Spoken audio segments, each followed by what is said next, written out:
ابن آدم چینل کے معزز دوستو، السلام علیکم ورحمۃ اللہ وبرکاتہ۔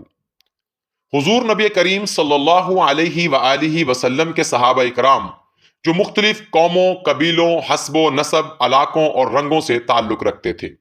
بہت سے صحابہ اکرام عرب تھے تو بہت سے صحابہ اکرام عجم بھی تھے۔ بہت سے صحابہ اکرام خوبصورتی کے اعلیٰ معیار پر تھے تو بہت سے صحابہ اکرام انتہائی مناسب شکل و صورت کے مالک تھے۔ بہت سے صحابہ اکرام اونچے خاندان سے تعلق رکھتے تھے تو بہت سے صحابہ اکرام کمزور ترین خاندانوں سے بھی تعلق رکھتے تھے۔ بہت سے صحابہ اکرام آزاد اور بہت سے صحابہ اکرام غلام خاندانوں سے تعلق رکھتے تھے۔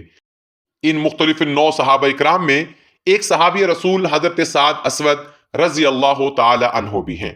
یہ ایک جوان قابل قدر صحابی رسول تھے۔ ان کا واقعہ سیرت کی کتابوں میں عجیب و غریب انداز سے نقل کیا گیا ہے۔ حضرت انس رضی اللہ تعالی عنہ سے روایت کرتے ہوئے امام عز الدین ابن الاسیر نے اپنی معرکۃ الآراء کتاب اسد الغابہ میں حضرت سعد اسود کا واقعہ بڑی تفصیل کے ساتھ بیان فرمایا ہے۔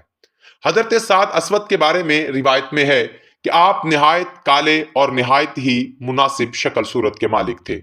انہوں نے اپنی شادی کے لیے مدینہ منورہ کے ہر قبیلے میں پیغام نکاح بھیجا اور بڑی کوششیں کی، مگر ان کی بدصورتی ان کے نکاح اور شادی کے آڑے آ جاتی۔ ان کے اس حد درجہ کالے رنگ کی وجہ سے اور انتہائی کم شکل و صورت ہونے کی وجہ سے اور انتہائی مناسب شکل و صورت کی وجہ سے لوگ ان کو اپنی لڑکی دینے سے انکار کر دیتے۔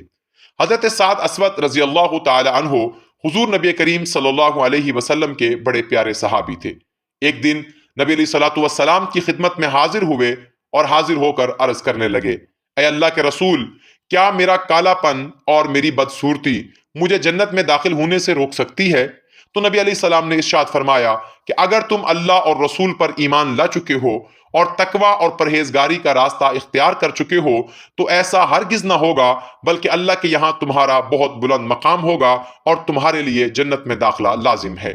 تو حضرت سعد اسود رضی اللہ تعالی عنہ نے کلمہ پڑھ کر اپنا ایمان ثابت کیا اور حضور علی مقام صلی اللہ علیہ وآلہ وسلم کے سامنے اپنی پریشانی کا اظہار کرنے لگے۔ حضرت سعد اسود نے کہا، اے اللہ کے رسول، جو لوگ آپ کی خدمت میں حاضر ہوتے ہیں اور وہ لوگ جو آپ کی مجلس میں نہیں آتے، میں نے دونوں قسم کے لوگوں کے یہاں اپنی شادی کا پیغام بھیجا ہے، لیکن میری بدصورتی کی وجہ سے، میرے کالے رنگ کی وجہ سے اور میرے ادنا نسب اور حسب کی وجہ سے کوئی بھی اپنی لڑکی دینے کے لیے تیار نہیں ہے۔ تو حضور نبی کریم صلی اللہ علیہ وآلہ وسلم نے ان کے لیے مدینہ منورہ کی سب سے خوبصورت لڑکی کا انتخاب فرمایا، جس کا تعلق مدینہ کے سب سے باعزت گھرانے سے تھا اور وہ مدینہ میں سب سے زیادہ پڑھی لکھی اور سمجھدار لڑکی بھی شمار ہوتی تھی۔ حضور صلی اللہ علیہ وآلہ وسلم نے ارشاد فرمایا کہ تم عمیر بن وہب ثقفی کے پاس جاؤ اور ان کی لڑکی جو سب سے زیادہ خوبصورت اور سب سے زیادہ سمجھدار ہے، جا کر اسے بتاؤ کہ میں نے تمہارا نکاح اس کے ساتھ کر دیا ہے، اور تم جا کر عمیر بن وہب ثقفی کو میرا پیغام سنا دینا کہ ان کی لڑکی کے ساتھ میں نے تمہارا نکاح کیا ہے، اس لیے اس لڑکی کو تمہارے ساتھ رخصت کر دیا جائے۔ جب حضرت سعد رضی اللہ تعالی عنہ نے جا کر لڑکی کے ماں باپ کو اطلاع دی تو ماں باپ نے ان کو قبول کرنے سے انکار کر دیا اور انہیں واپس جانے پر مجبور کر دیا۔ لیکن جب لڑکی نے یہ منظر دیکھا تو وہ اپنے ماں باپ سے کہنے لگی کہ اللہ کی طرف سے تمہارے خلاف وحی نازل ہو جائے گی، اللہ اور اس کے رسول کے غضب سے بچو،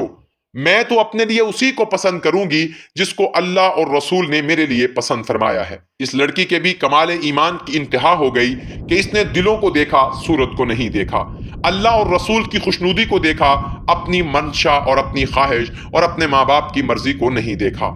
لڑکی نے اپنے ماں باپ سے کہا کہ فوراً نبی کریم صلی اللہ علیہ وآلہ وسلم کی مجلس میں حاضر ہوں اور وہاں جا کر معافی مانگیں اور آپ صلی اللہ علیہ وسلم سے کہیں کہ ہم اپنی بیٹی کا نکاح حضرت سعد اسود سے کرنے کے لیے تیار ہیں۔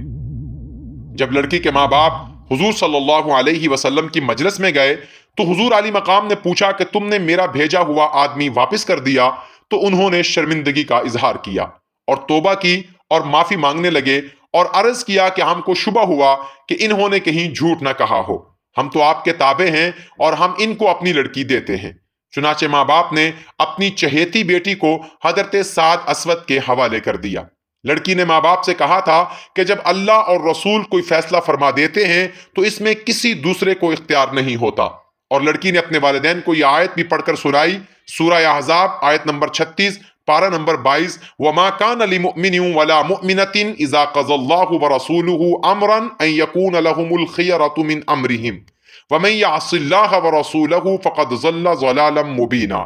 اور کسی مومن مرد اور عورت کے لیے جب اللہ تعالیٰ اس کے رسول کوئی فیصلہ کر دیں تو ان کو اپنی طرف سے کوئی اختیار نہیں رہتا، جو شخص اللہ اور رسول کی نافرمانی کرے گا وہ کھلی گمراہی میں مبتلا ہو جائے گا۔ اس کے بعد حضرت سعد اسود اپنی بیوی کے لیے بازار سے کچھ سامان لینے کے لیے گئے۔ اسی اثنا میں جنگ کا اعلان ہوا تو انہوں نے بیوی کے لیے سامان خریدنے کے بجائے اسی پیسہ سے تلوار، نیزہ، گھوڑا اور جنگی سامان خرید لیا اور جنگ میں جا کر شریک ہوئے، اور جنگ میں بہادری کے گوہر دکھاتے ہوئے لڑتے لڑتے شہید ہو گئے۔ حضور نبی کریم صلی اللہ علیہ وسلم کو جب ان کی شہادت کی خبر ملی تو آپ صلی اللہ علیہ وسلم تشریف لائے اور حضرت سعد اسود کے سر مبارک کو اپنی گود میں لیا، پھر ان کی تلوار اور گھوڑا وغیرہ ان کے سسرال کے ہاں بھیج دیا۔ ان کے سسرال والوں سے کہلا بھیجا کہ اللہ تعالیٰ نے تمہاری لڑکی سے زیادہ خوبصورت لڑکیوں سے آخرت میں اس صحابی کی شادی کرا دی ہے، اس لیے کہ اللہ تعالیٰ ظاہری خوبصورتی کو نہیں دیکھتا بلکہ اندرونی سیرت اور قلوب کو دیکھتا ہے۔ اللہ تعالیٰ نے حضرت سعد اسود کو اعلیٰ مقام عطا فرمایا۔ دوستان عزیز، نبی علیہ الصلوۃ والسلام کے حکم کو ماننے کا کیا درجہ، کیا مقام اور کیا فائدہ ہے، یہ صرف ایک واقعے سے آپ کو سمجھ آ جانا چاہیے، اور ہمیں یہ بات سمجھ لینی چاہیے کہ جو انسان دین میں عقلی گھوڑے دوڑاتا ہے وہ گمراہ ہو جاتا ہے، اور جو نبی علیہ الصلوۃ والسلام کے حکم پر عمل پیرا ہوتا ہے اور آپ کی بات کو تسلیم کرتے ہوئے اپنا سر نیاز تسلیم خم کر دیتا ہے، اس کو اللہ تعالیٰ دنیا اور آخرت کی نعمتوں سے مالا مال فرماتے ہیں۔ حضرت علی کرم اللہ وجہ حدیث بیان کرتے ہیں کہ ایک مرتبہ رات میں حضور نبی کریم صلی اللہ علیہ وسلم سے ملاقات ہوئی۔ آپ علیہ السلام نے دریافت فرمایا، اے علی، اتنی رات گئے گھر سے کیوں نکل آئے؟ تو حضرت علی رضی اللہ تعالیٰ عنہ نے عرض کیا، یا رسول اللہ، بھوک نے گھر سے نکال دیا، نیند نہیں آ رہی تھی۔ حضرت علی رضی اللہ تعالیٰ عنہ فرماتے ہیں کہ میں کچھ دور آگے بڑھا تو دیکھا کہ کچھ صحابہ اکرام بھی وہاں بیٹھے ہیں، ان سے جب دریافت کیا تو انہوں نے بھی یہی عذر پیش کیا کہ انہیں بھی بھوک نے اپنے گھر سے نکالا ہے۔ فرماتے ہیں کہ سامنے ہی ایک کھجور کا درخت تھا اور سردی کا موسم تھا، حالانکہ سردی کے موسم میں کھجور نہیں ہوتی۔ آپ صلی اللہ علیہ وسلم نے ارشاد فرمایا، اے علی، جاؤ اور اس درخت سے کہو کہ اللہ کا رسول کہتا ہے کہ ہمیں کھجوریں کھلاؤ۔